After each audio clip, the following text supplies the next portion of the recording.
Hello, doutora Raquel Martins aqui com vocês. Estamos hoje aí com uma live incrível com convidados, nossos amigos vão estar aqui conosco. E o tema é negacionismo científico e religião. Sejam todos bem-vindos, que o Senhor te abençoe e te guarde, que Ele faça resplandecer o teu rosto sobre ti, que Ele tenha misericórdia de ti, que Ele levante o teu rosto e te dê a paz. Seja bem-vinda, sejam todos bem-vindos. Convida já os amigos, pega o aviãozinho, convida os amigos para a live. Tamo juntos, ok? Vamos aguardar o pessoal entrar. Temos aí muitos convidados especiais essa noite. E vamos começar fazendo uma introdução sobre um tema. Mas antes disso, eu gostaria de ler aqui um texto muito interessante que eu encontrei hoje, que tem tudo a ver com o nosso tema, pelo menos o escopo do que eu vejo que está por trás de tudo isso. Sejam bem-vindos, Wander, Cleiton, daqui a pouco já chamo vocês. Lá no livro de Provérbios de Salomão diz assim, capítulo 16, verso 32. Melhor é o homem paciente do que o guerreiro, mas vale controlar o seu espírito do que conquistar uma cidade. Então fica aí essa reflexão para a noite de hoje, né? Melhor um homem paciente do que o guerreiro, mas vale controlar o seu espírito do que uma cidade. Vamos lá a esse tema, que é um tema muito polêmico, né? Estamos aí, temos mais uma presença confirmada essa noite, né? Que é a Daiane Coach, também vai estar conosco. Então, nós temos 4 presenças confirmadas. Você pode fazer sua pergunta pelos comentários, ok? Daqui a pouquinho a gente já vai começar com o Wander Miguel participando da nossa live. Seja bem-vindo, Yuri, seja bem-vinda, Vanessa, sejam todos bem-vindos. Deem para mim um feedback se o áudio tá bom, se tá tudo tranquilo, se a imagem tá boa. Coloquei uma musiquinha aqui de fundo, não sei se tá dando para ouvir, mas enfim, vamos que vamos. Ok, o que eu tenho a dizer para vocês antes de nós chamarmos os nossos participantes de hoje, essa live, seria uma breve introdução sobre o tema. Eu observei, sabe o quê? Tem algumas pessoas... Ótimo, obrigada, Yuri, seja bem-vinda, Isabel. O que eu observei? Tem algumas pessoas que não sabem o que é negacionismo científico. Seja bem-vindo, DJ.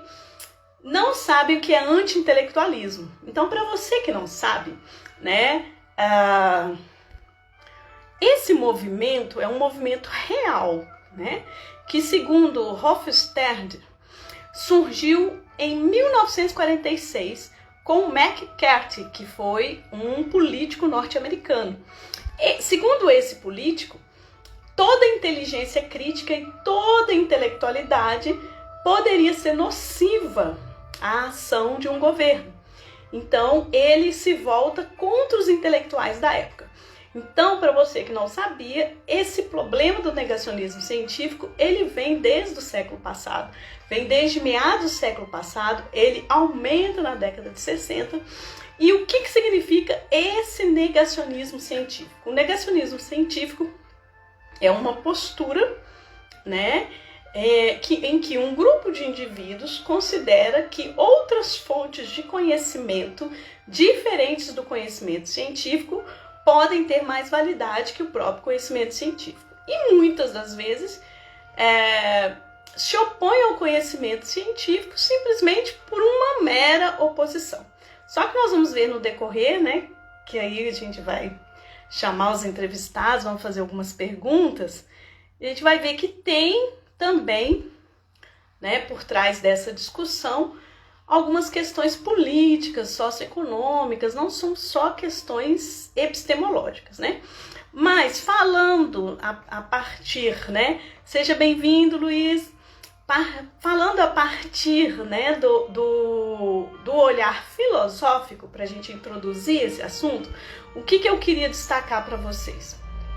Eu queria destacar que a oposição entre ciência e religião, entre fé e conhecimento científico, ela não vem de hoje, né? Ela se origina há muito tempo. Seja bem-vinda, Laura! E aí, o que nós percebemos?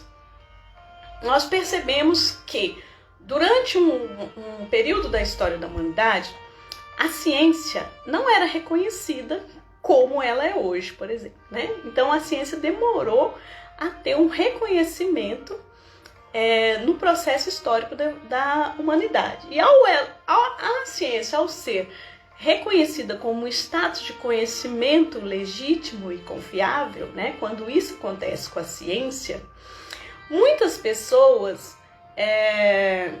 no decorrer do desenvolvimento científico e tecnológico, as pessoas vão ter um movimento contrário. Primeiro, a ciência briga para se estabelecer. Vamos pegar aí no período medieval, né?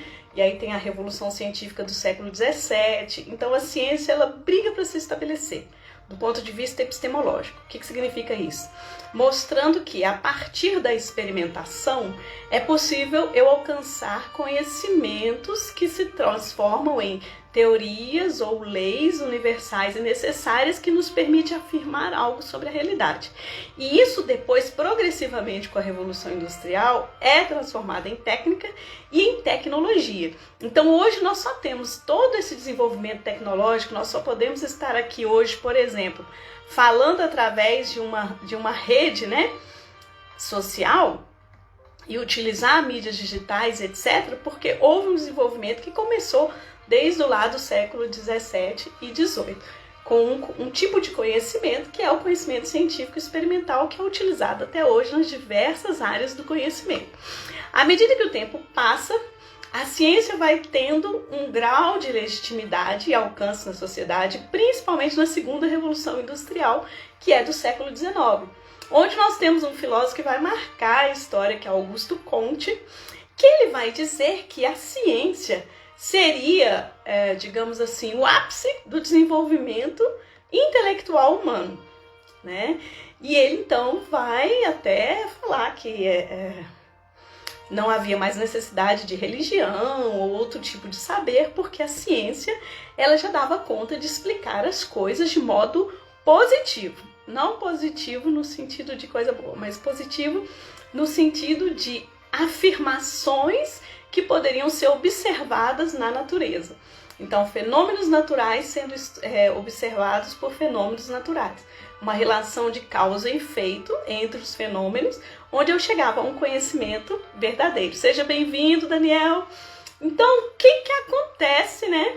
Quem já chegou na live, seguinte, daqui a pouco a gente já vai chamar os convidados. Eu tô só introduzindo o assunto, tô falando rápido, que eu quero chamar logo o povo. Mas enfim, pega o aviãozinho aqui do lado, convida o seu amigo para participar da live conosco, ok? Então, o que acontece na prática depois das teorias de Augusto Comte, né, que nós chamamos de positivismo?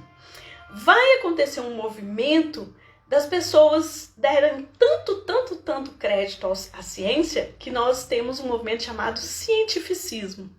No cientificismo, é como se a ciência respondesse todas as coisas e nós não precisássemos mais nem da filosofia, nem da arte, nem da religião e nem do conhecimento popular. Então isso vai acontecer até, né, digamos aí, essas datas que nós estamos falando. Seja bem-vinda, Dayana! E na prática, né, o cientificismo vai fazer com que as pessoas elas procurem na ciência e na tecnologia a resolução dos seus problemas. No entanto, né, alguns movimentos vão surgir, né, contra o cientificismo, no sentido não de negar a ciência, mas no sentido de mostrar que a ciência ela pode trabalhar de forma transversal com outras áreas do conhecimento. E aí nós podemos citar um sociólogo e filósofo francês chamado Edgar Morin, que defende a complexidade dos saberes. Para ele, a ciência, a religião, a filosofia e a arte e o saber popular deveriam andar todos juntos, de modo transversal. como se fosse mais ou menos assim. Quando a gente tem um problema, vamos citar um problema recorrente, Covid-19. Se você tem um problema, para resolver esse problema, você precisa de um olhar multiprofissional, multidisciplinar, multiáreas, porque cada campo do saber vai responder um problema, trazer uma solução acerca desse problema. Então a ciência entra com um ponto, a religião entra com outro, e assim sucessivamente a gente encontra ali uma tentativa de melhorar as condições das pessoas naquele momento de crise. Então, essa seria a situação ótima hoje, no contexto que nós estamos vivendo, por exemplo, da pandemia. A gente vai até abordar isso aqui. Por quê?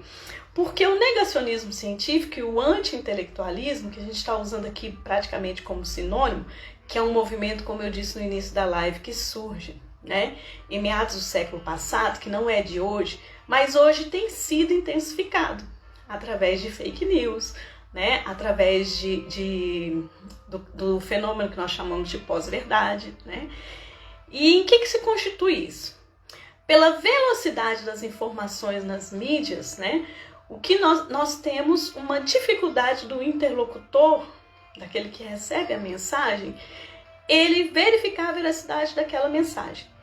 E isso começa a surgir, então, um movimento em que as pessoas começam a acreditar como verdade aquilo que vai de encontro às suas próprias crenças, aos seus próprios interesses, às suas próprias opiniões. Tipo assim, mais ou menos, né? É muito mais fácil quando você recebe uma mensagem, né? Numa mídia qualquer, sei lá, no WhatsApp. É muito mais fácil você, ao receber aquela mensagem, seja bem-vindo, Sandro, estamos juntos. Sejam todos bem-vindos, e se você tem uma pergunta, já vai preparando a pergunta, tá? Porque nós vamos abrir para perguntas, e aí vocês vão colocando nos comentários. Daqui a pouquinho nós vamos chamar o Dr. Wander, PhD em Química, depois a psicóloga Janaína, e vamos também chamar, né, o advogado Cleiton e a Dayana, que é coach, né? Aí vamos ter a participação de todos vocês na live. Eu já quero chamar, porque eu já tô falando demais, né?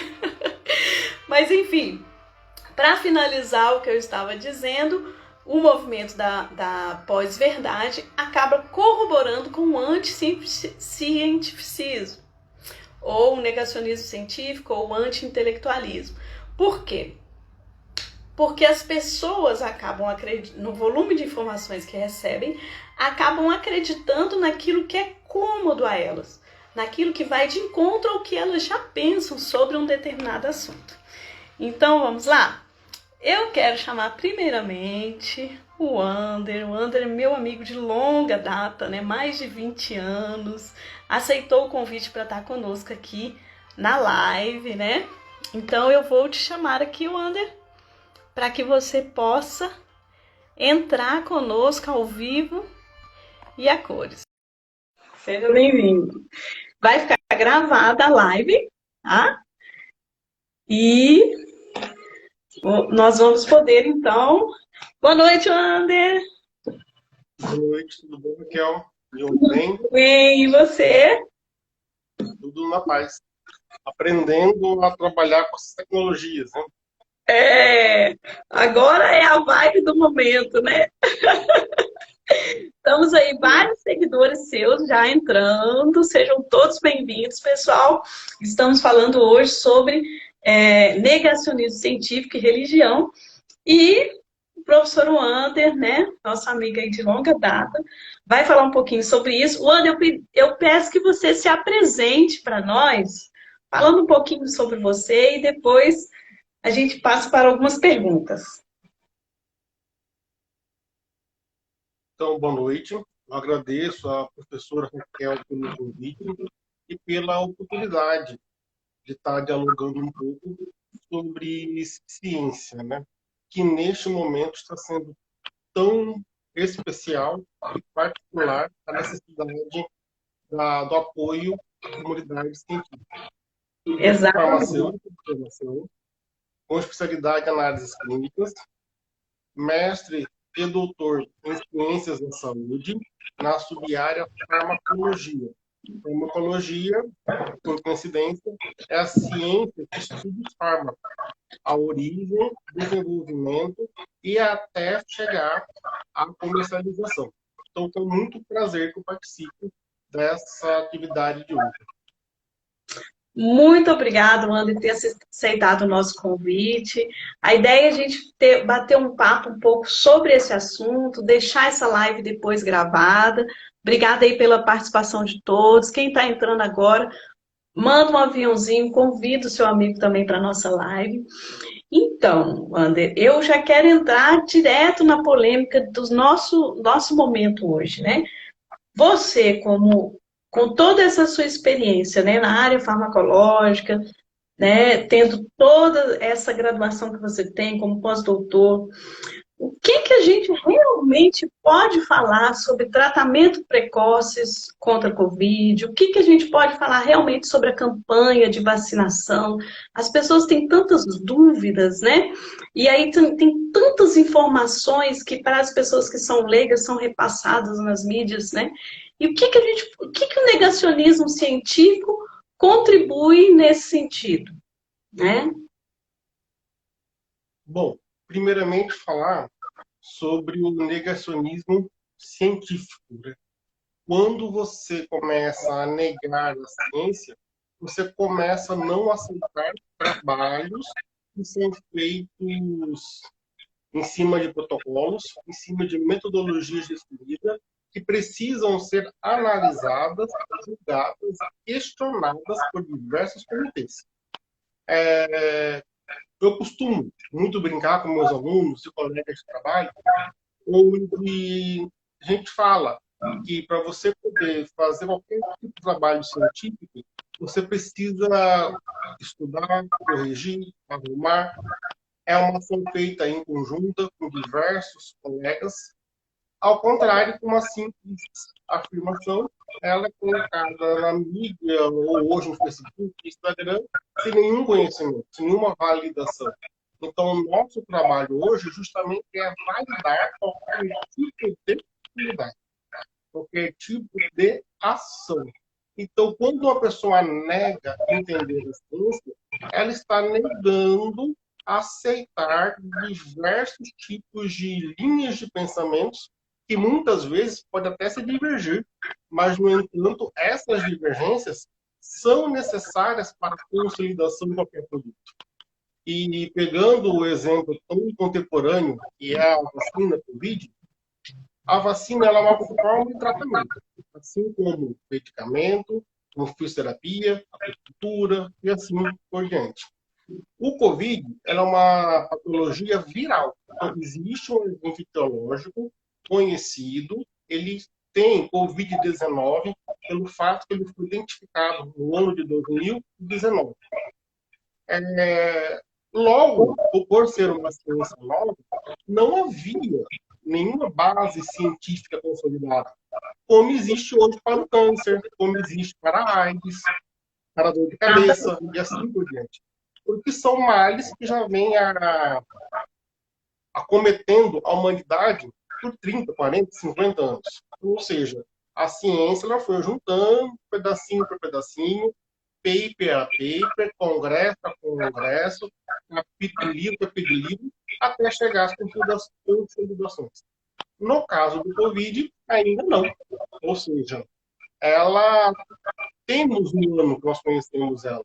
Então, esse trabalho está sendo ainda construído. E, pela sorte nossa, a colaboração mundial dos diversos laboratórios, diversos pesquisadores, permitiu, a tempo recorde, nós temos uma alternativa de tratamento que é a vacina.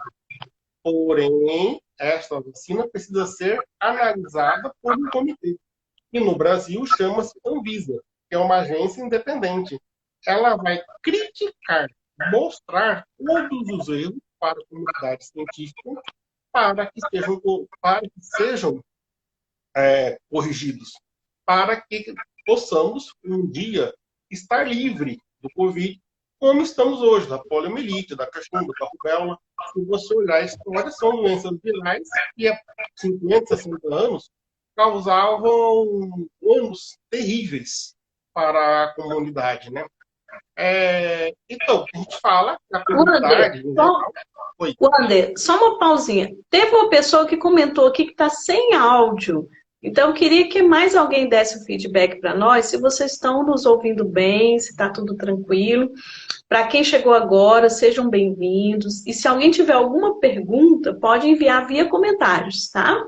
Então, o doutor Wander está falando para nós sobre esse trabalho profícuo, né, árduo, que a comunidade científica tem, né, diante de um problema social como a Covid-19, né, e falando especificamente da vacina, né, de como que foi possível a comunidade científica, ouvindo bem, falaram que estão ouvindo bem, como foi possível a comunidade científica chegar de uma forma tão rápida, né, a esse resultado.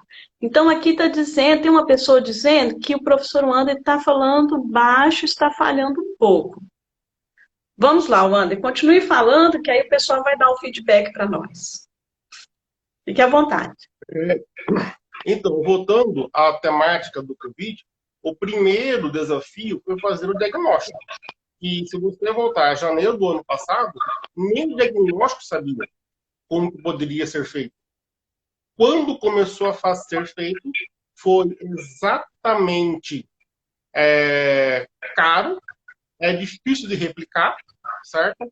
Mas, enfim, já foi uma luz no fim do túnel. 4 meses depois, esse diagnóstico hoje já é rotineiro, então nós todos conseguimos fazer o diagnóstico facilmente do Covid para saber se estamos ou não estamos, e o próximo passo, com certeza, vai ser o tratamento. Atualmente, o único tratamento é a prevenção, ou seja, usar máscara, distanciamento social, quando possível, álcool em gel. Ou seja, são atitudes de higiene. A prevenção, que são as vacinas. Só que as vacinas, estas, precisam ainda ser adaptadas e ser ainda produzidas em larga escala, que até então elas são feitas aqui para atender a demanda emergencial, que são servidores da linha de frente, servidores não, médicos e enfermeiros da linha de frente, estão ali, está chegando agora para a terceira idade, enfim, até que o nosso possa chegar para toda a comunidade em geral. Nesse tempo, com certeza, todos os dados epidemiológicos que são levantados pela saúde pública vai servir de feedback para as companhias farmacêuticas para indo ajustando passo a passo, até chegarmos a uma vacina que possa ser o quê? 100% eficaz. Muito bem, professor Wander, muito obrigado pelo esclarecimento, né? Eu vejo, assim, que o ponto central, né, é nós entendemos isso, né, que o processo de conhecimento, ele vem de uma investigação, vem de uma experimentação, né, é uma comunidade científica, os cientistas do mundo inteiro, né, podemos dizer assim, né, professor, se uniram para tentar fazer essa descoberta da vacina, por exemplo. E aí eu queria até aproveitar a partir da sua fala e mostrar um pouco para as pessoas que é diferente um método experimental da observação. Então, muitos tratamentos precoces vieram a partir de observação de alguns efeitos, né? Que alguns médicos, através de algumas observações, queriam aplicar de forma generalizada alguns efeitos que foram observados. E aí, muitos vídeos, muitas coisas foram faladas sobre tratamento precoce, nós sabemos disso, né? De polêmicas gigantescas que vieram sobre tratamento precoce, mas nós precisamos entender que há uma diferença entre uma observação e uma experimentação, que é o caso que o Dr. Wander tem propriedade aí para falar, né, como sendo da área farmacológica, que isso envolve todo um contexto da comunidade científica através dos experimentos e da comunicação, né, nas revistas científicas dos resultados, para que chegue, como você disse, né, no refinamento dessa vacina. E aí eu já quero aproveitar, professor, tem já uma pergunta aqui do Yuri. O Yuri fez uma pergunta para você, dizendo assim: existem relatos de algum efeito colateral pós a aplicação da vacina? É, ainda estão sendo catalogados, certo? Pela essência, não é para ter. Porque o que a comunidade científica tem de ficar muito esperta e muito atenta àquilo que foi realmente da vacina ou já foi uma situação de comorbidade já existente no paciente. Então, cada protocolo ele vai ser ricamente estudado, detalhadamente revisado para que a comunidade científica consiga ter essa mensuração. Particularmente, o histórico de você ter estudado vacinas já há muito tempo, dificilmente uma pessoa vai falecer pelo fato de ter sido vacinado. Porque são materiais atenuados do vírus, são fragmentos do vírus, e todos eles são feitos e inseridos dentro da seringa para administrar. Então, a gente pode afirmar categoricamente que um teste básico, chamado dose letal, já foi feito. Porque, para a farmacologia, qualquer molécula química, para ser liberada para o consumo humano, tem de ser feito dois testes. Um chama dose letal, dose que mata, outro dose efetiva, dose que tem efeito, e um terceiro chamado biodisponibilidade. Quanto do fármaco é necessário para estar disponível na corrente sanguínea. Então, ou seja, para a vacina ser liberada pelos órgãos, como o FDA, o Comitê Europeu e a Anvisa, com certeza todos esses índices de segurança já foram analisados. Então, a população pode ficar tranquila que não vai ser a dose da vacina que poderá levar um paciente a outro. Agora, é possível que esse tenha outra comorbidade ou já esteja em estado avançado de uma ou patologia, e aí, infelizmente, ele pode vir falecer. Por isso que esses dados são levantados pela saúde pública e todo esse controle rigoroso que está sendo feito pelos laboratórios para poder certificar e liberar o consumo, perdão, a venda definitiva da vacina. Muito bem, professor Wanda. Será que a gente pode comparar com o uso também de um medicamento? Porque muitas pessoas podem apresentar, por exemplo, reações alérgicas ao uso de um medicamento. A gente pode fazer esse tipo de comparação? Podemos sim, com certeza. Existe um filósofo famoso chamado Paracelso. Você deve lembrar, né, de uma viagem nossa, Índia e Havaí, que nós encontramos no livro dele. Né? Foi mesmo. E ele colocou que a diferença entre a cura e a morte é apenas a dose, certo?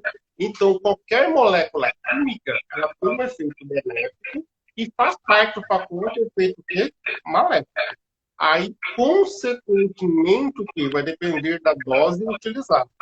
As pessoas costumam dar culpa sempre na molécula química, mas não.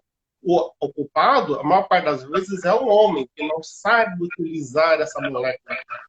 Uma coisa eu tomar uma latinha de cerveja para eu poder descansar, dormir bem à noite.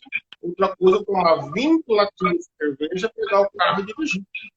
Ou seja, olha a concentração alcoólica que tem no meu organismo.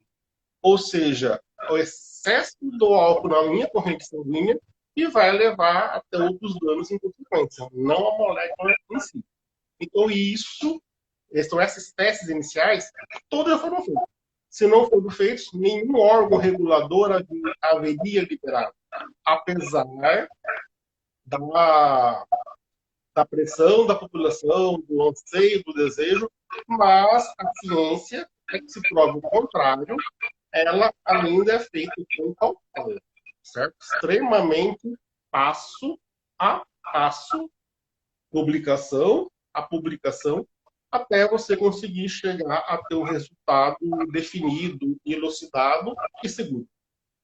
Então, muitas pessoas questionam essa questão da rapidez com que foi descoberta uma vacina, né? E se chegou a um resultado. Mas não sei se você quer comentar um pouco sobre isso também, a gente sabe que hoje também há uma velocidade das informações, né? E também que houve todo um movimento da comunidade científica, né?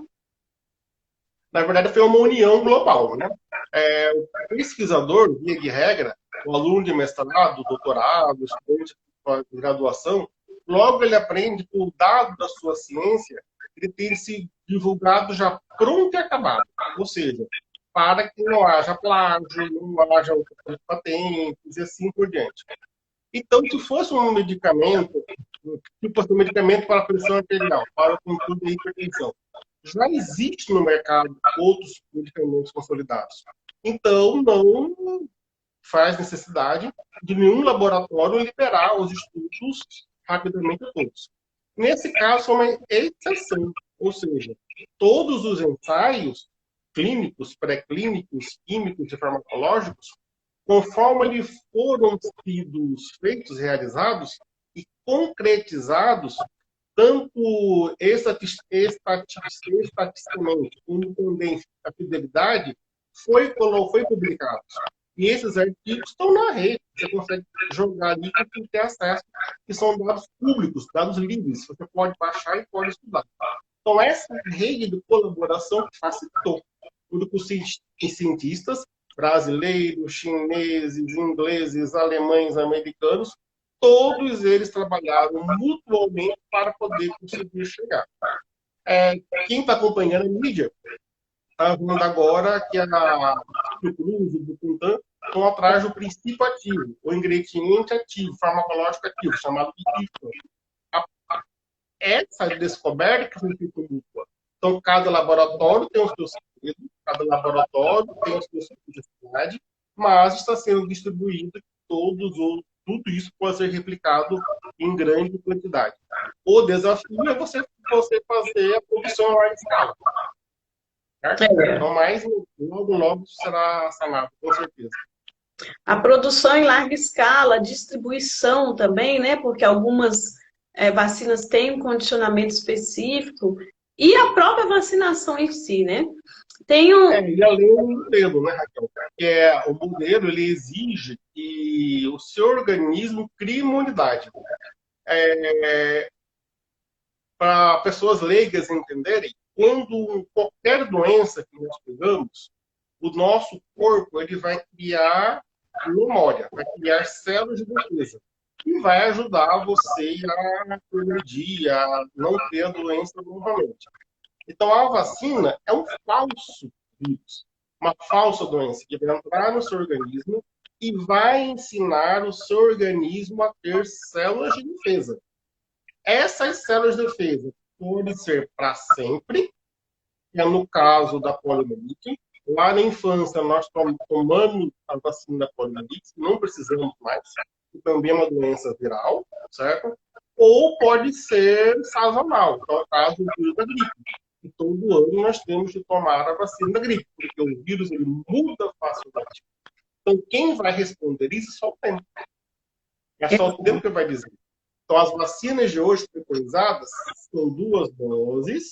Essas 2 doses vão fazer com que o seu organismo crie a defesa e nós não sabemos se essa defesa vai ser por 1 ano, por 2 anos, 3 anos, se o ano que vem vai precisar de dose de reforço.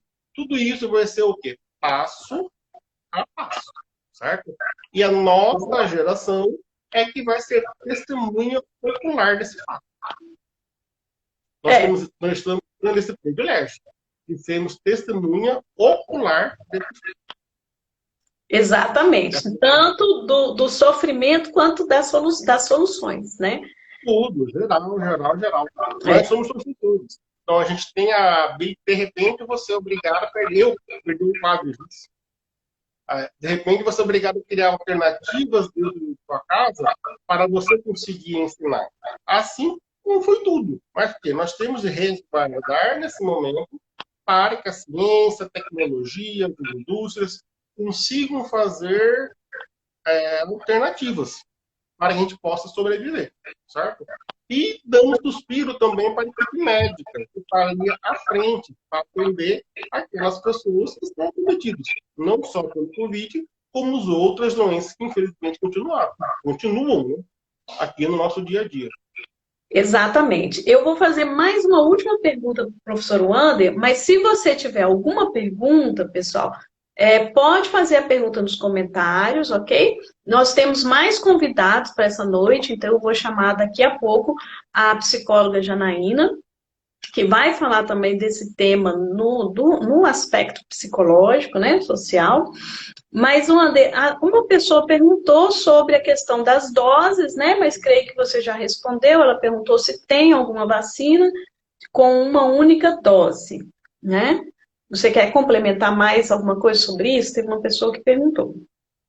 Eu não vou lembrar com certeza qual laboratório. Se eu não me engano, tem um laboratório, ele está prometendo essa eficácia.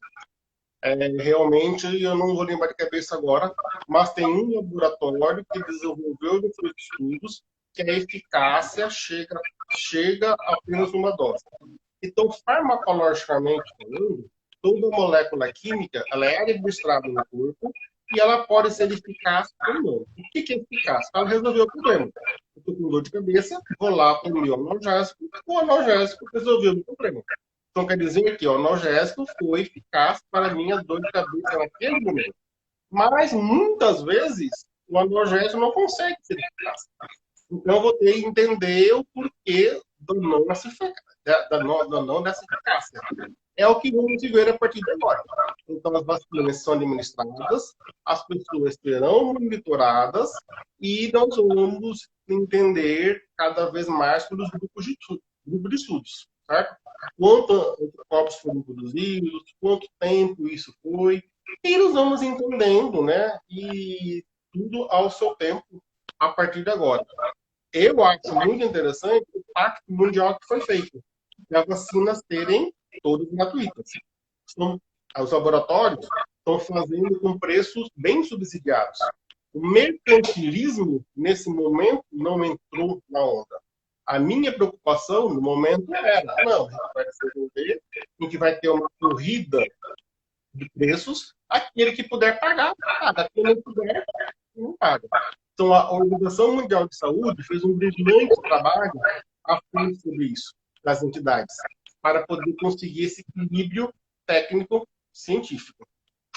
E isso mostra bem o compromisso da ciência, né, com o bem comum, né? O Ibrahim está perguntando se a primeira dose é diferente da segunda. E eu queria que alguém desse um feedback. Alguns pediram para eu regular a minha câmera. Todos estão me vendo bem agora? Alguém pode comentar? E se alguém tiver mais alguma pergunta para o doutor Wander, agora é o momento. Então, o Ibrahim perguntou isso, Wander, se a primeira dose é diferente da segunda. O ideal é recomendado que seja mesmo fabricante, para você ser assistido e ser feito. Mas já existe um grupo de trabalhos pela Universidade de Oxford, se não me engano, que já está fazendo esse acompanhamento empírico. Eles já fizeram planejamento experimental, o delineamento estatístico e vão verificar isso. Pessoas que tomaram só uma dose, pessoas que tomaram doses múltiplas de diferentes laboratórios e pessoas que tomaram doses diferentes de laboratórios diversos. Ou seja, acredito que daqui a 6, 7 meses a gente vai ter essa resposta. Mas atualmente, hoje o recomendado e é preconizado, até mesmo pelo controle pelos sistemas, é que seja do mesmo fabricante. Exatamente. Então, pessoal, nós estamos discutindo o tema aqui, negacionismo científico, e nós estão pedindo para eu levantar mais ainda a minha câmera. Essa câmera minha hoje está difícil de ajustar, né? Eu tô sem achar mais nada aqui para suspender, mas vamos tentar aqui. Ok. Não sei se melhorou. Melhorou, Yuri?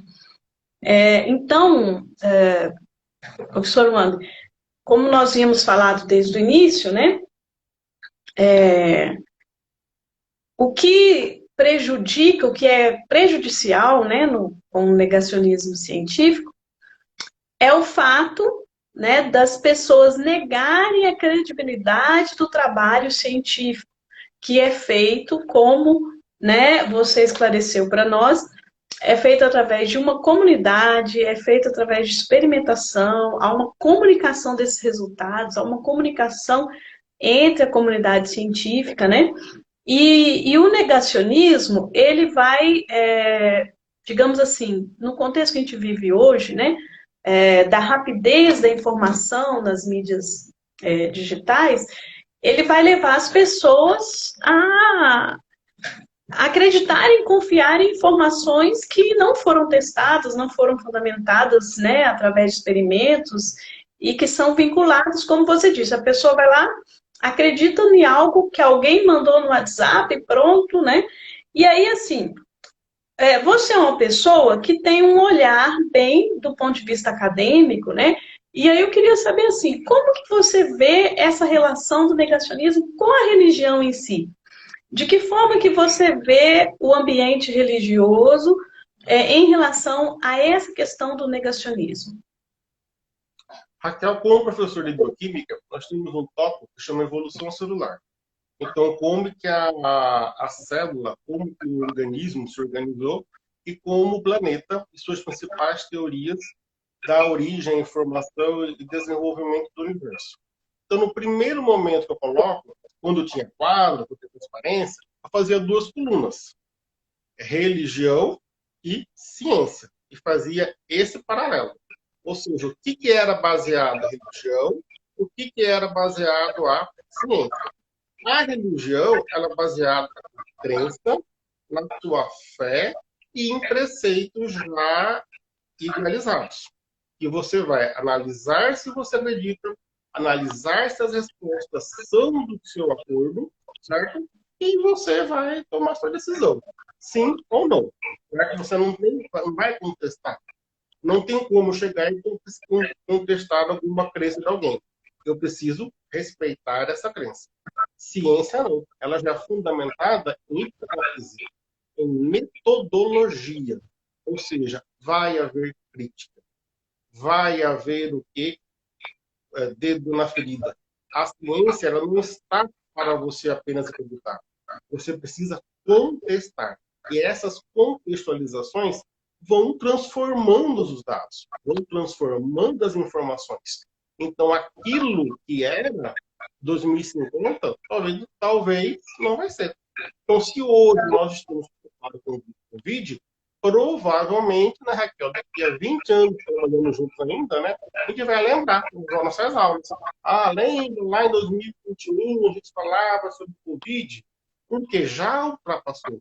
E com certeza vai chegar aqui outras patologias, outras enfermidades.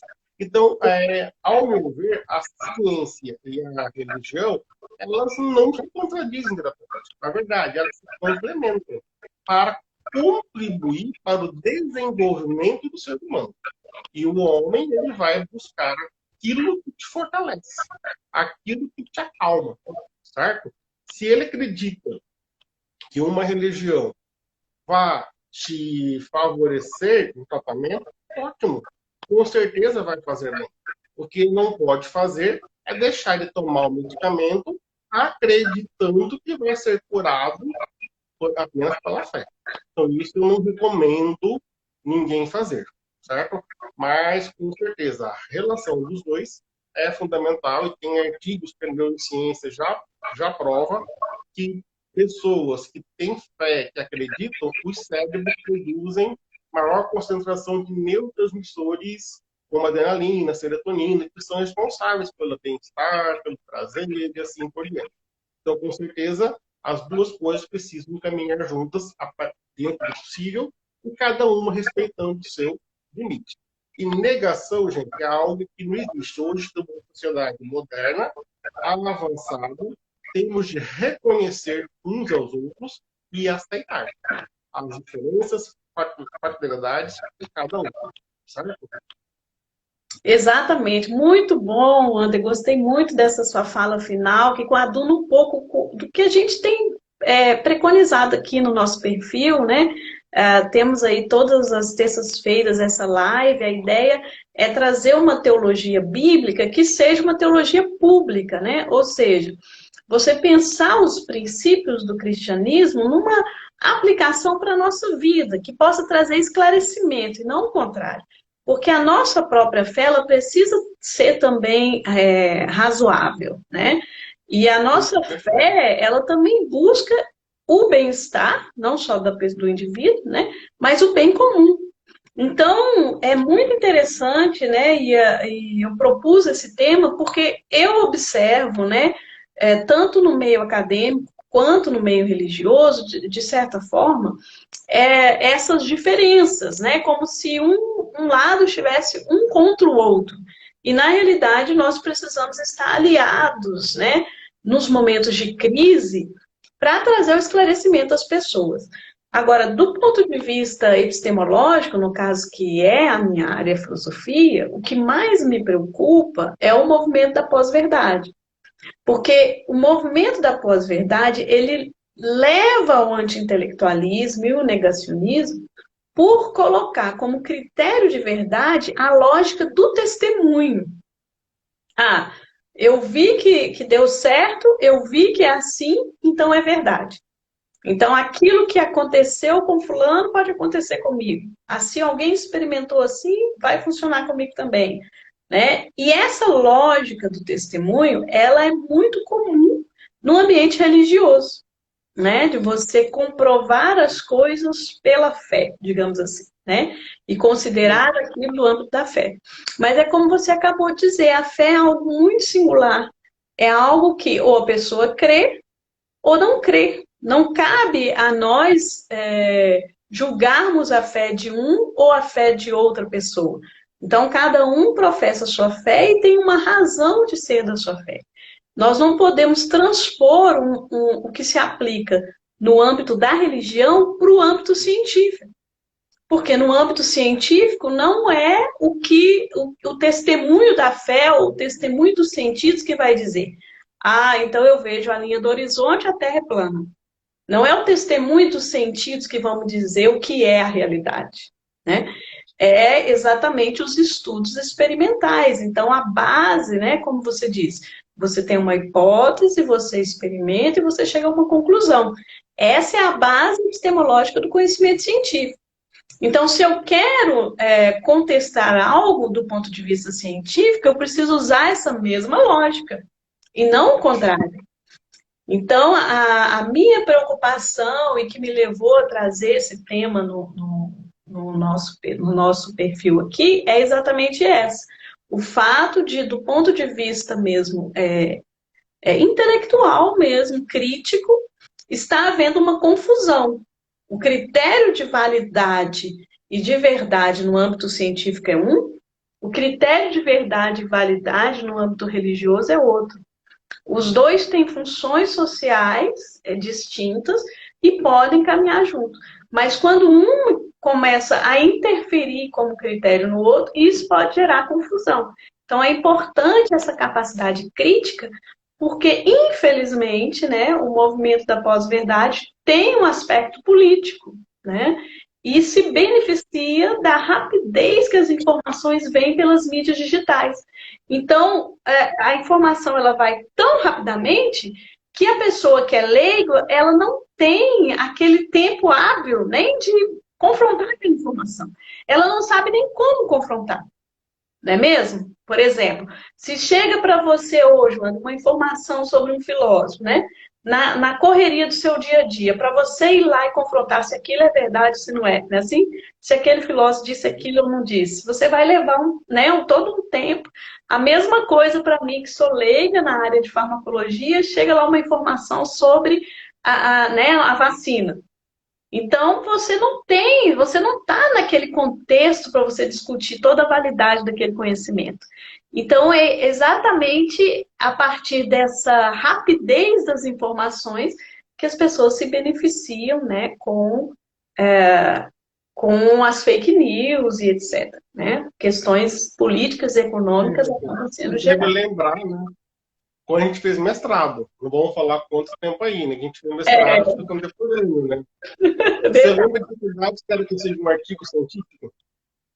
Nós tínhamos biblioteca, pedir, chegar o artigo, demorava 2, 3 meses. Hoje não, eu vou lá por 5, 3, 4, já consigo levantar, fazer uma varredura muito grande. Então a informação está aí. Eu tenho fácil acesso hoje. Só que agora vai entrar o intelectual, onde eu vou ter de julgar, analisar essa informação. Aquilo que procede ou aquilo que não procede. Aí que entra toda a parte científica em cima disso. Que para nós, talvez brasileiros, talvez no mundo inteiro hoje, está sendo mais cômodo você acreditar numa charge que te manda. Mas você vai ter que começar a analisar. Será que isso é verdade? Será que isso que está ali faz algum sentido na minha vida? Imagina, você recebeu uma charge, toma esse medicamento que volta a crescer cabelo. Eu tenho duas opções. Eu vou acreditar cegamente, pensar que volta a crescer cabelo, certo? Ou eu vou ter que fazer uma análise científica. Para quê? Para saber como que a ciência evoluiu para isso. Certo? Exato. Então, ou seja, é esse exemplo simplista que as pessoas precisam fazer quando recebem uma mensagem, um post, alguma coisa. Ou ali no Facebook, você olha ali toda aquela coisa de vacina, de medicamento, de cloroquina, disso, aquilo. Então, você precisa mensurar e acreditar naquelas pessoas que estão aptas em te dar a informação precisa. Não em pessoas que apenas vão ali por marketing, por outros interesses, você coloca ali e vai colocar a ciência em fé. Então é isso que nós temos de sempre raciocinar. Exatamente.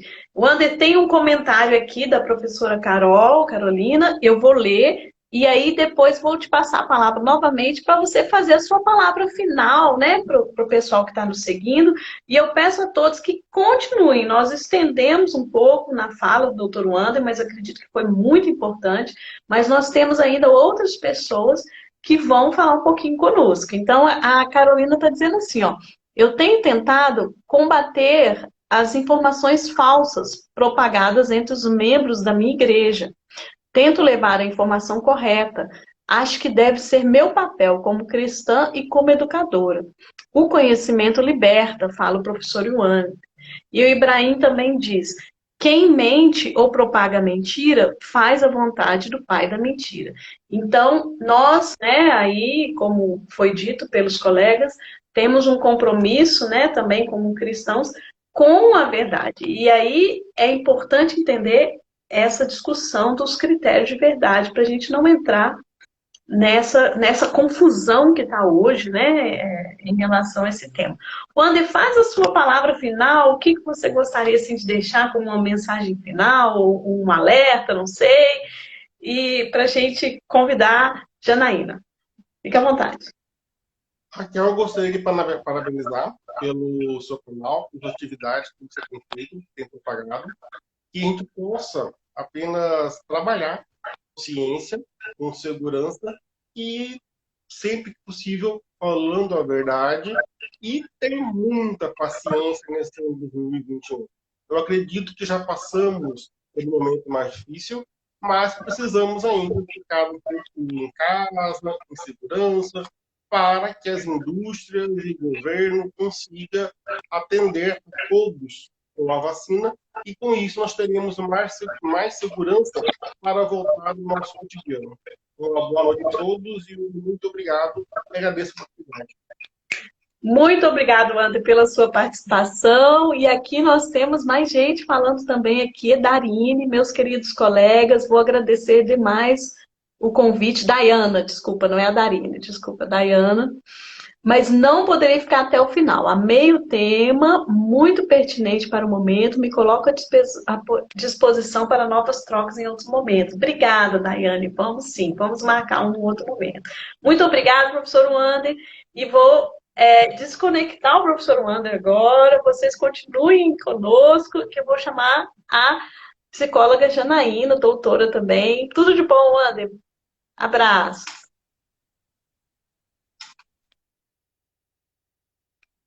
Muito obrigada, viu, Daiane? Então, ficou um pouco tarde para você, eu compreendo. E vamos, numa próxima vez, né, estarmos juntos. Estamos aguardando a Janaína, né? Muito obrigada aí a participação de todos. Espero que vocês continuem conosco. Ainda temos a Janaína e o Cleiton.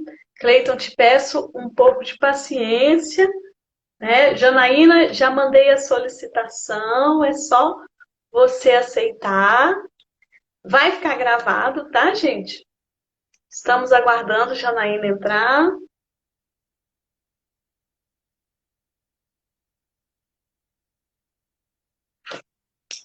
Aguardando a Janaína.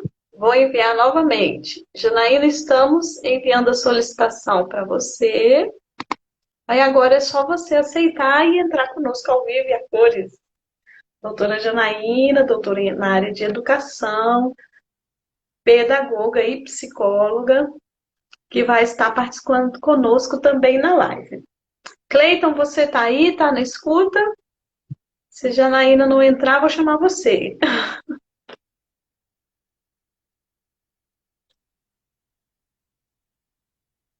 Ok, vocês estão me ouvindo? Tá tudo ok aí? Yuri, a minha câmera tá tranquila? Tá dando para me ver? Dá um feedback para nós, Yuri. A minha câmera tá ok agora? Você falou que não tava, acho que estava me cortando, né, para alguns. Cleiton disse que tá ok. Cleiton, vou te chamar então. Chamei a Janaína aqui. Janaína, eu tô chamando o Cleiton, depois eu te chamo. Então, Cleiton é formado em Direito, né? É servidor também no IFMT. Seja bem-vindo, Cleiton. Olá, boa noite a todos. Boa noite. Primeiramente, eu vou confirmar. A demora, Vou né? confirmar se vocês estão me ouvindo bem. Eu estou ouvindo bem. Pessoal, coloca nos comentários para nós se vocês estão ouvindo bem o Cleiton, se estão vendo a nossa imagem, a câmera está ok, o Sandro está dizendo, se estão vendo a imagem também. E, Cleiton, você pode se apresentar para nós, por favor? Ok, vamos lá então. Me chamo Cleiton, tenho 25 anos, sou um jovem pesquisador, jovem sonhador, jovem cristão. E estou muito feliz de estar aqui com todos vocês, né? Como a doutora Raquel disse, eu sou servidor do IFMT e advogado. Iniciei recentemente aí a minha carreira no mundo jurídico, né? Hoje eu foco na atuação no direito das pessoas com deficiência, que eu creio que eu sou o primeiro advogado do Estado que tenha essa especialização, né? E eu sou o representante do Estado de Mato Grosso na Comissão Nacional dos Direitos da Pessoa com Deficiência do Conselho Federal da OAB.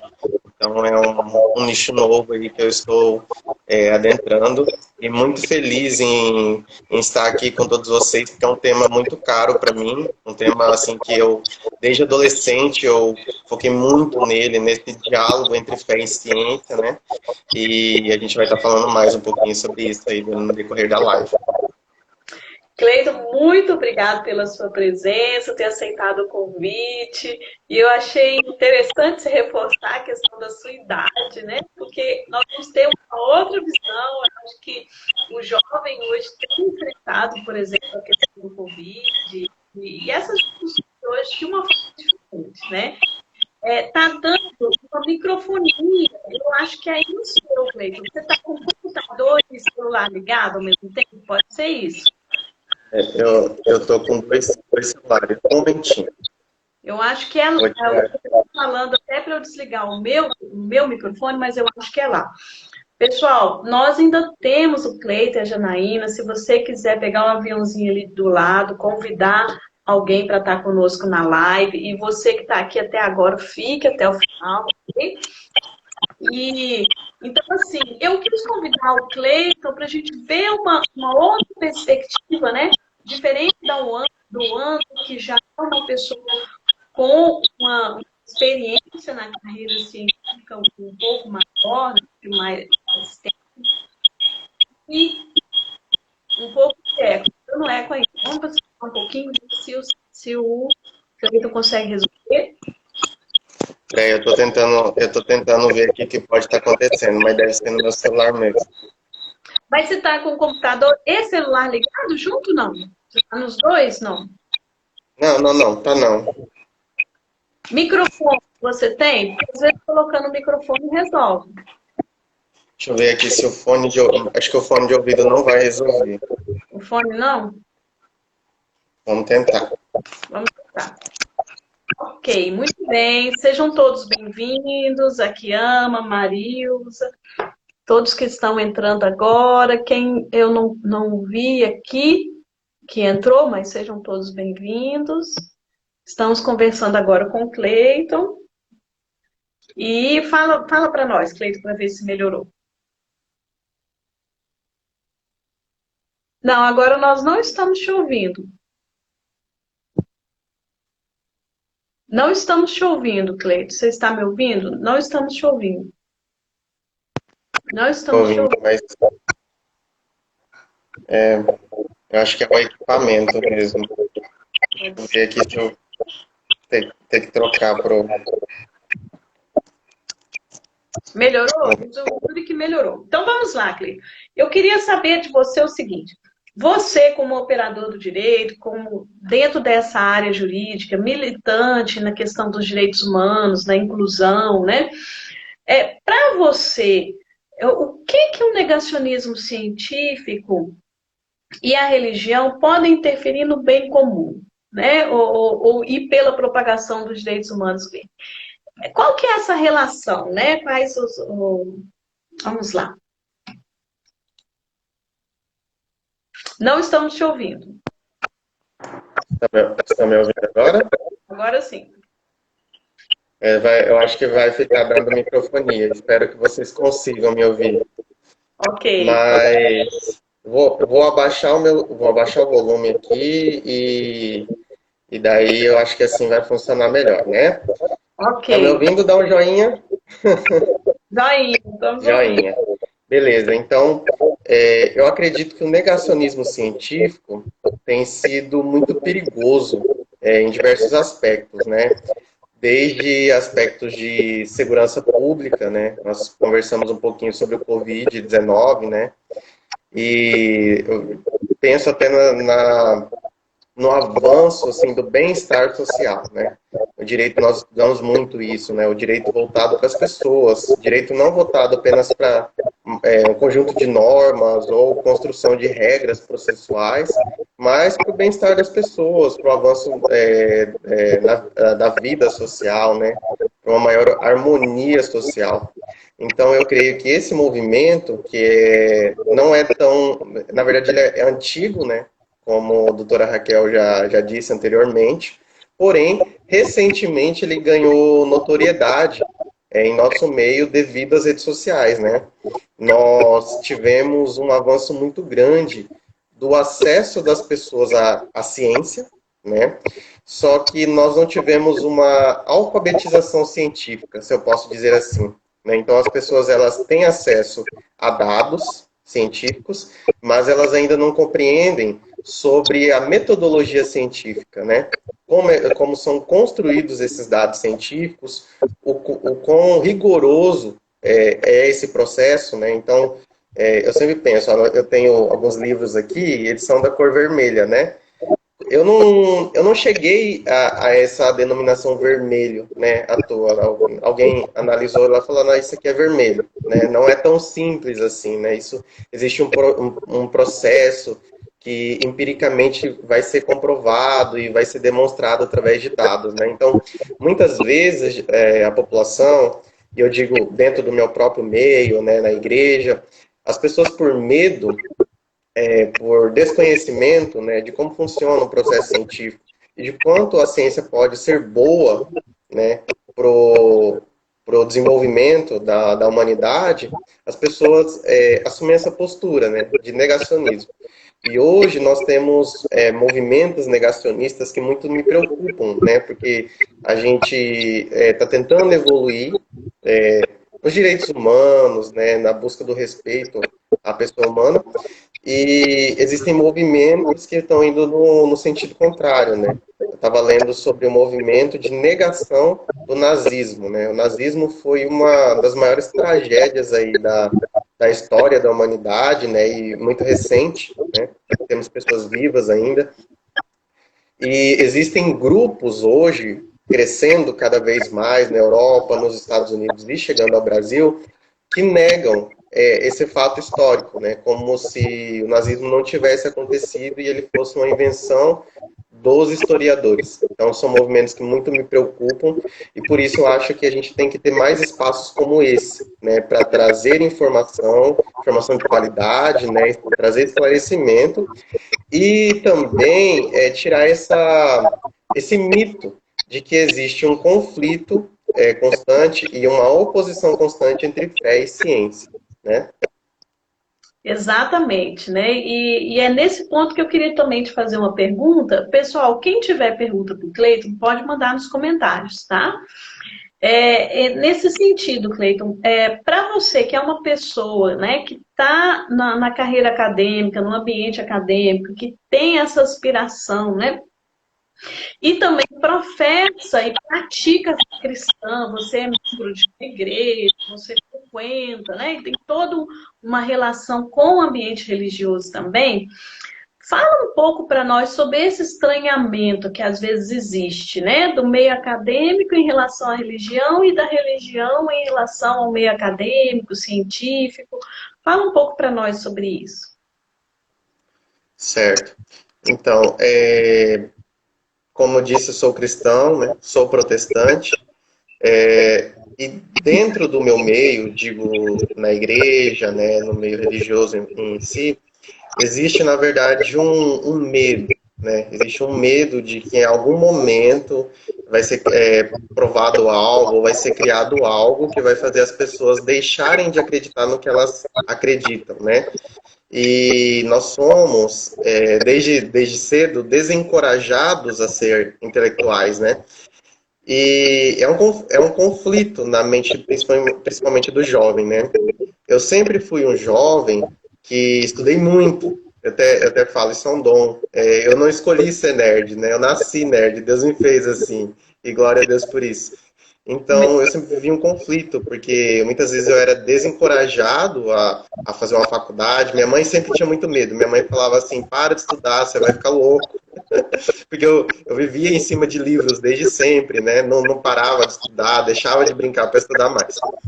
Mas, assim, no decorrer da minha carreira acadêmica, que não é tão extensa assim, mas eu venho percebendo que falta-nos na igreja faltam-nos referências primeiro, de conhecer as bases da nossa fé, entender que a nossa fé não estava desatrelada de intelectualismo, né? Na verdade, eu falo do protestantismo, sempre esteve em voga, né, nos movimentos de criação das universidades, né? Grandes intelectuais professavam a mesma fé e professam, né? Ainda hoje, grandes intelectuais professam a mesma fé que eu, né? E possuem um trabalho científico relevante, um trabalho pautado em critérios incríveis, né? Que vai trazer benefícios para a sociedade, né? Eu tenho referência, por exemplo, o Faraday, né? Que foi um cientista que fez a diferença ali no século XIX, ou o Mendel, né, o pai da genética, que professava a mesma fé que eu professo, o Johannes Kepler, o Galileu Galilei. Falando de método científico, né, nós temos o René Descartes, aí, que foi praticamente o pai, né, dessa metodologia científica que a gente conhece modernamente. Então, assim, fé e ciência não precisam estar em constante oposição, né? E para eu continuar com princípios, com valores cristãos, eu não preciso negar a ciência. A minha fé, na verdade, ela é minha lente, né? Eu sempre digo que a minha fé cristã, ela é a forma que eu enxergo o mundo, a forma que eu leio dados científicos e que eu busco dados científicos, né? Mas eu não preciso, né, negar dados científicos. Inclusive, eu vejo muito dentro do meu meio pessoas buscando evidenciar que a teoria da evolução está em crise, né? constantemente eu vejo isso, como se houvesse uma crise nesse âmbito do evolucionismo, né? E é não digo mais nem uma teoria, mas algo comprovado aí há mais de 150 anos, né? Que a gente busca, que a gente ainda teima em negar, né?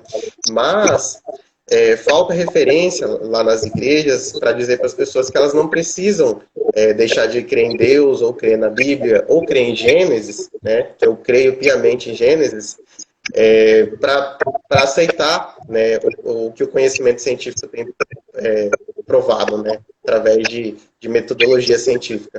Mas buscarmos enxergar o que nós queremos com novos olhos, né, e sempre renovando a nossa mente.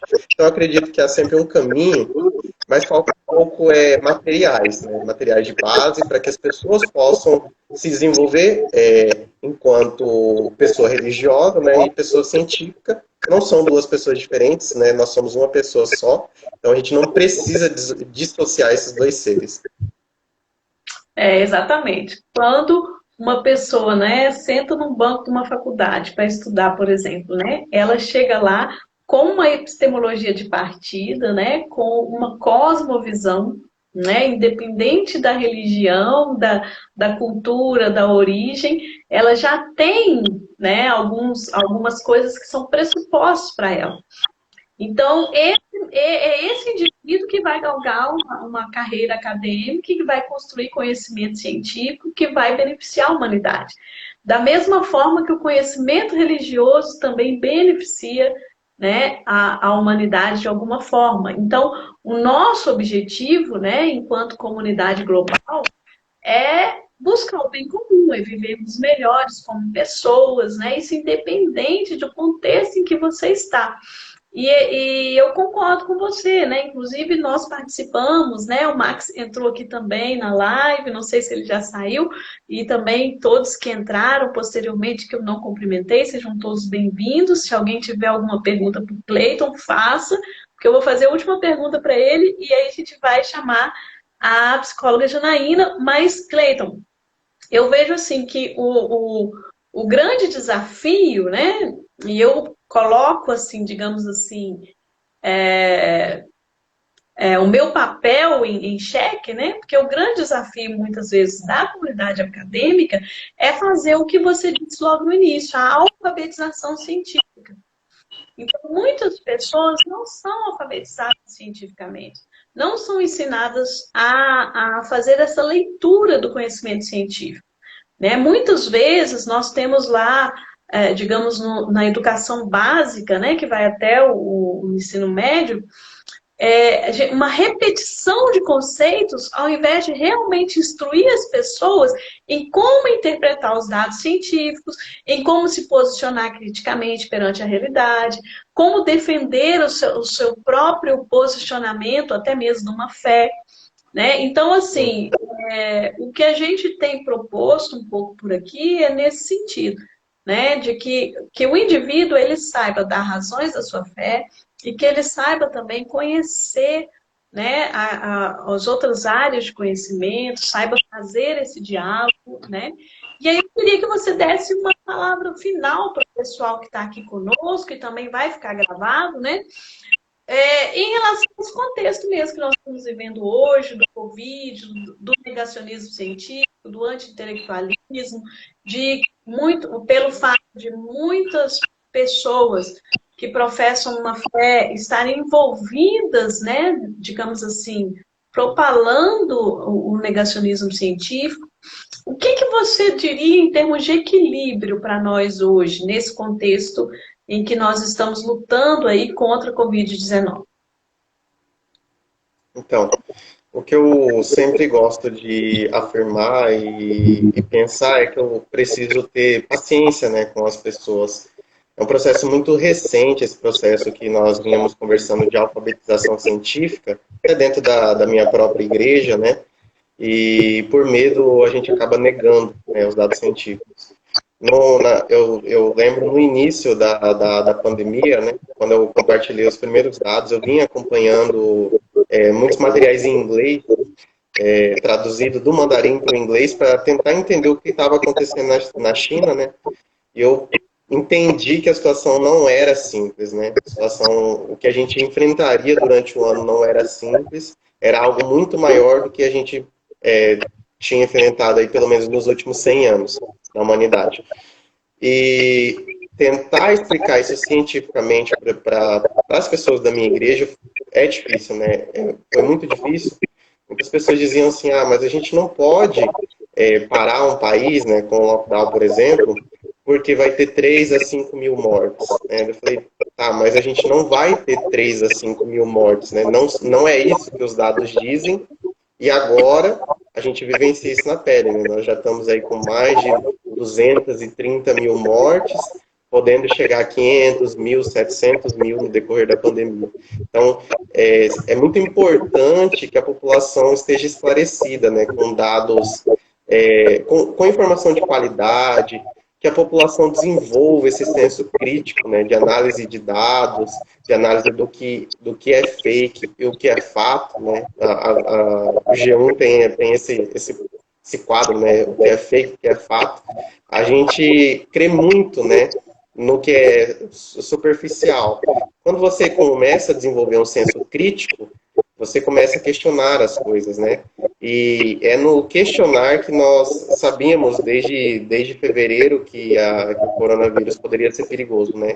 Então, na verdade, que a gente tenha paciência com as pessoas que estão nesse processo, né, de desenvolvendo esse conhecimento científico, né, essa alfabetização científica, né, e como cristão, como crente em Jesus, na Bíblia, eu gosto de instruir as pessoas, né, para o conhecimento. O conhecimento realmente liberta, né, então que nós instruamos com amor, com respeito, né, quanto mais a gente conhece a pessoa que pensa diferente de nós, que age diferente de nós, mesmo que a gente não coadune com as práticas ou com as opiniões, a gente aprende a respeitar, né? O conhecimento tem esse poder. Então, que nós aprendamos a respeitar uns aos outros, eu acho que esse é o caminho, enquanto cristão, enquanto ser humano.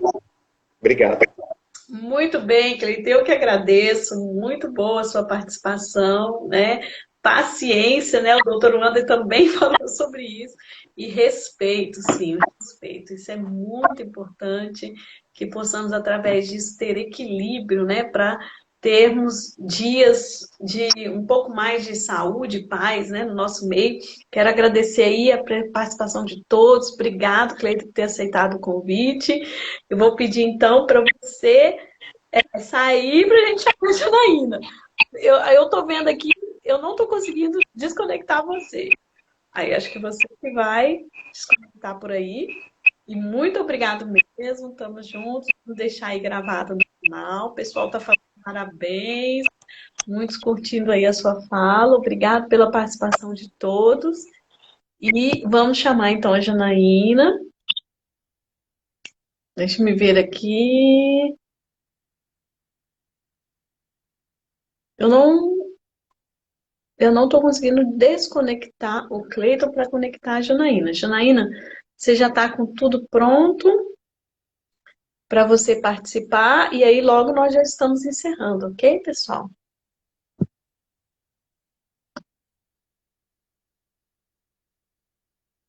Acho que agora achei aqui. Ok, muito bem. Muito obrigado, viu, gente, por todos que estão aí conosco.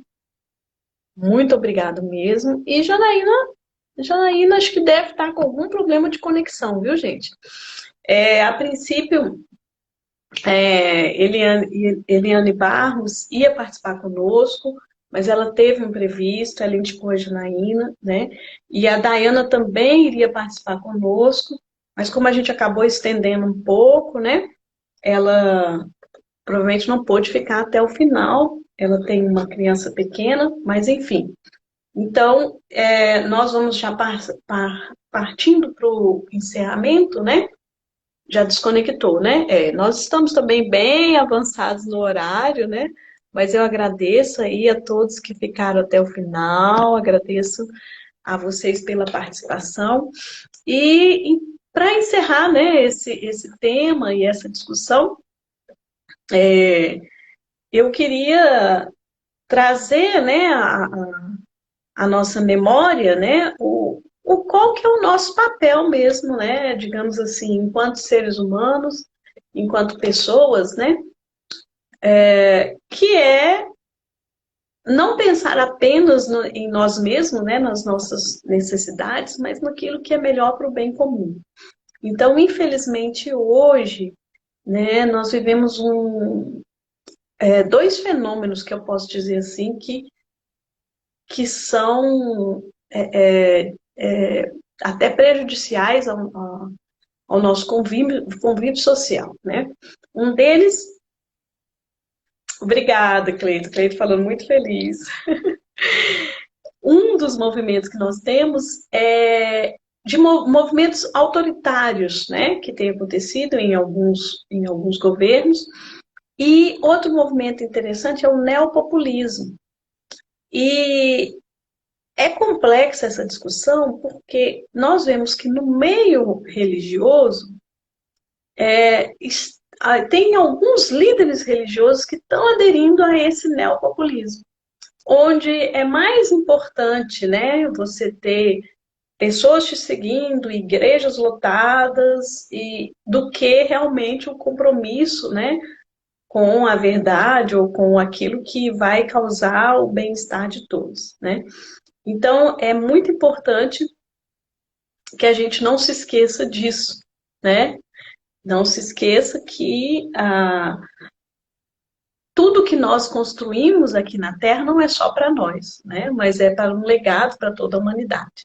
Então, independente se a pessoa está no contexto acadêmico ou não, contexto religioso, o que nós fazemos é para o bem comum de todos, né?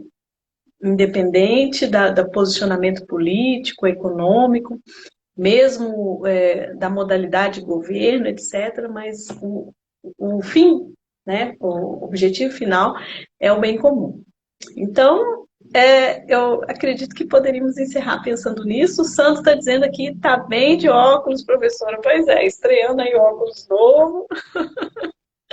Se ninguém tiver mais perguntas nem comentários, nós vamos encerrar. E vai ficar gravado e eu espero que tenhamos aí esclarecido um pouco sobre esse tema polêmico, né? O professor Yuri também está dizendo aqui, parabéns, professora Raquel, pela iniciativa, maravilhoso esse encontro, parabéns, Wander e ao Cleiton, muito bom mesmo, viu, gente? Gostei muito de estar aqui com vocês, a gente acabou excedendo um pouquinho o horário, mas foi uma discussão muito profícua, né? E eu reforço aí, né? Não estamos em tempo de negacionismo, de negar a ciência, nem de negar a fé. Estamos em tempo de respeitar as posições, de entender a importância dos diversos conhecimentos, de termos trabalhos multiprofissionais, multiáreas, né? De trabalharmos em conjunto para o bem-estar e para o bem comum. Esse é o momento, né, da humanidade, como o Ander disse no início. Nós somos a geração que vai vencer o Covid, né? Então, em memória de tantos que já morreram, nós tivemos um professor no nosso campus do IFMT, Bela Vista, que faleceu, né, em virtude do Covid, tantos outros professores. Ontem mesmo, né, faleceu uma professora na UFMT, da área de Química, tantos professores do IFMT também já faleceram, tantas pessoas, né, no Brasil e no mundo, e nós estamos aqui em prol, né, para vencer, nós queremos contar essa história, né? Então, vamos fazer um minuto de silêncio em memória a todos que já tiveram suas vidas ceifadas, né? E um minuto também de silêncio e de esperança por aqueles que estão nesse momento lutando contra a Covid, para que seja, então,